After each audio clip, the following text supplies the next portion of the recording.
Growing concerns about the environment and climate change have highlighted a major issue in the concrete industry.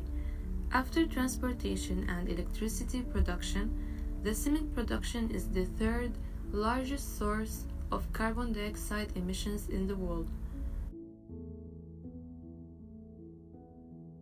This is because the process of cement production itself releases large amounts of carbon dioxide, but most importantly because concrete is being used extensively as it is the predominant building material in the modern age. This is why we are suggesting eco-friendly concrete solutions. The first solution is keeping the lowest possible environmental impact by adding greener alternatives to cement, like fly ash and granulated blast furnace slag. The second solution is enhancing the concrete durability and extending its service life to make it more sustainable by adding materials like silica fume to the mixture, while achieving a balance between improving the desired properties and reducing the negative environmental impact. Now, what is the decision-making process that we are following to find the best choice? The first step is identifying the decision. In this step, our team studied the objectives and properties of Ecoconcrete and searched for the locally available materials in Jordan. The second step is to gather relevant information. In this step, the team searched for the best materials, studied them, and their closest suppliers to the batching plant. The third step is to identify the alternatives.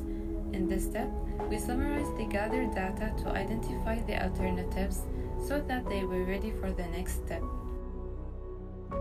The fourth step is to weigh the evidence, where setting up the data was very helpful to compare and decide on the best alternatives. The fifth step is to choose among the alternatives. In this step, our team selected the best material and its supplier. The sixth step is to take an action. In this step, we contacted the suppliers to collect further information about the materials. Based on the collected information, we were able to start the life cycle assessment of the materials and studying their potential environmental impact and durability. The final step is to review the decision and its consequences. After the previous step and a number of trials and errors, we were able to optimize the mix, achieving the best possible Ecoconcrete mix.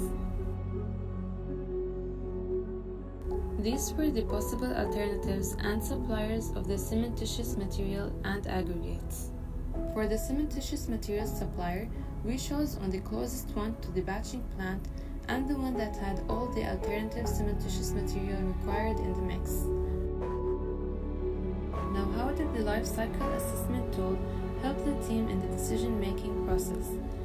The LCA was very important in the decision-making process by which the team was able to compare the alternatives and optimize the best percentage of each alternative material.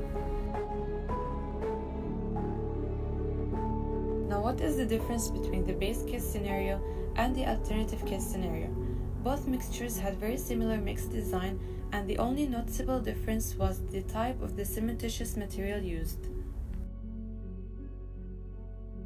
The base case scenario, the only cementitious material used was the commercial cement, also known as Portland cement type 1. In the alternative case scenario, only 60% of the total cementitious material used was Portland cement of type 1, and the rest was alternative cementitious material consisting of 10% of granulated furnace slag, 5% of silica fume, and 25% of coal fly ash. And finally, meet our team members. We thank you so much for watching. If you have any questions, don't hesitate to contact us by email.